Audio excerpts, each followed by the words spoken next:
Hello guys, welcome back my channel. To আজি আমি আকৌ এটা MCQ টা ভিডিও আলোচনা কৰিম আৰু এটো MCQ টা ভিডিও পাৰ্ট 4 হ'ব। পাৰ্ট 1 ৰ পৰা পাৰ্ট 3 লৈকে আমি আলোচনা কৰিলো। যদিহে কোনোবাই চোৱা নাই হেতু ওপৰৰ আই বাটনত ক্লিক কৰি চাব পাৰে। ৰাইজ আপোনালোকক মই পাৰ্ট 3 এটা হাতৰ আগবঢ়াইছিলো আৰু হাতৰটো হৈছিলে কি তলাৰ চাবি নাই আৰু হেতু বহুতে কমেন্ট কৰিছিলে আৰু ইয়াৰ শুদ্ধতাও দিছে। তো আজি ইয়াৰ শুদ্ধতাটো মই আপোনালোকক কম। তো ইয়াৰ শুদ্ধতাটো হ'ব আগৰ তলা বা বেল তলা। ইয়াৰ দুইটাই শুদ্ধ হ'ব।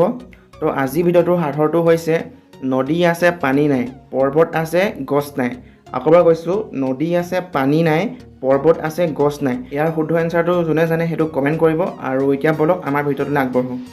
আমাৰ ভিডিওৰ প্ৰথম প্ৰশ্নটো হৈছে সাগৰ মহাসাগৰৰ আটাইতকৈ দ অংশক কোৱা হয় অপচন 1 প্ৰবাল অপচন 2 উপকূল অপচন 3 শৈলহীৰা অপচন 4 খাট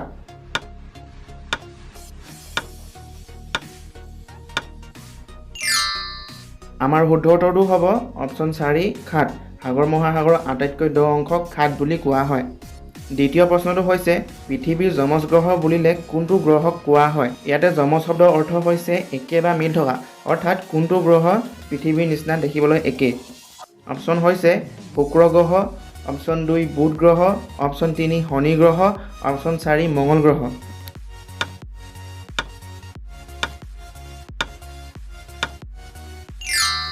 আমাৰ শুদ্ধ উত্তৰটো হ'ব অপচন 1 শুক্ৰ গ্ৰহ অৰ্থাৎ শুক্ৰ গ্ৰহটো পৃথিৱীৰ নিচিনা দেখিবলৈ অলপ একে 3 নম্বৰ প্ৰশ্নটো হৈছে পৌৰাণিক কামৰূপৰ ৰাজবংশৰ প্ৰতীক চিহ্ন কি আছিল অপচন 1 বাঘ অপচন 2 হাতী অপচন 3 গড় অপচন 4 ময়ূৰ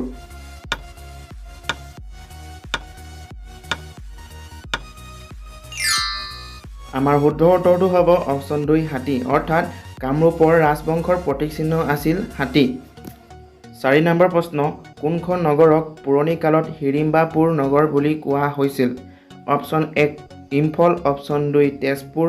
অপচন 3 ডিমাচাৰ অপচন 4 হাজো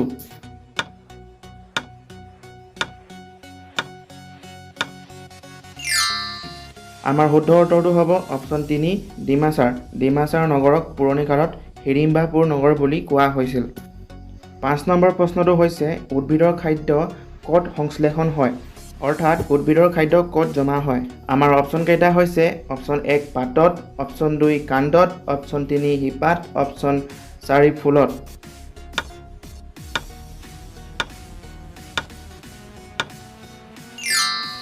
আমাৰ শুদ্ধ উত্তৰটো হ'ব অপচন 1 পাতত উদ্ভিদৰ খাদ্য পাতত জমা হয় 6 নম্বৰ প্ৰশ্নটো হৈছে আলু সংশ্লেষণ প্ৰক্ৰিয়াত নিৰ্গত হোৱা গেছবিধ হ'ল 1 অক্সিজেন 2 কাৰ্বন ডাই oxide 3 nitrogen 4 methane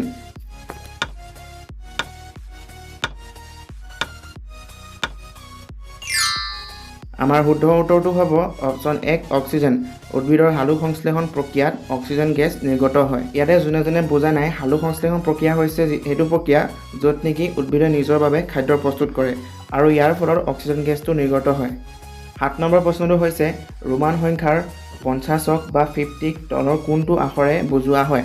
option 1 x option 2 m option 3 l option 4 c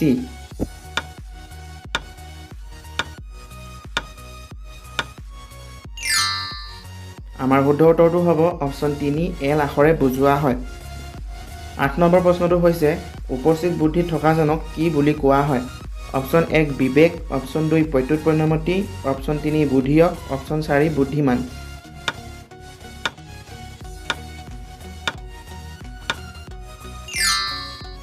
আমাৰ শুদ্ধ উত্তৰটো হ'ব অপচন 2 প্ৰত্যুৎপন্নমতি 9 নম্বৰ প্ৰশ্নটো হৈছে অসমৰ আটাইতকৈ পুৰণি তেল শোধনাগাৰটো কোনটো option 1 Guwahati option 2 Digboi option 3 Bongaigaon option 4 Numaligarh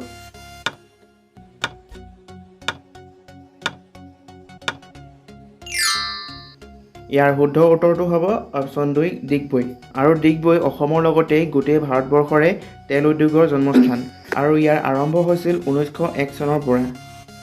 ভিডিওটোৰ অন্তিমটো প্ৰশ্ন অৰ্থাৎ 10 নম্বৰ প্ৰশ্নটো হৈছে ডক্টৰ ভূপেন হাজৰিকাই পৰিচালনা কৰা প্ৰথম অসমীয়া ছবি কোনখন অপচন 1 সতী বেউলা অপচন 2 ইন্দ্ৰমালতী অপচন 3 চামেলি মেম সাহাব অপচন 4 এৰা বাটৰ সুৰ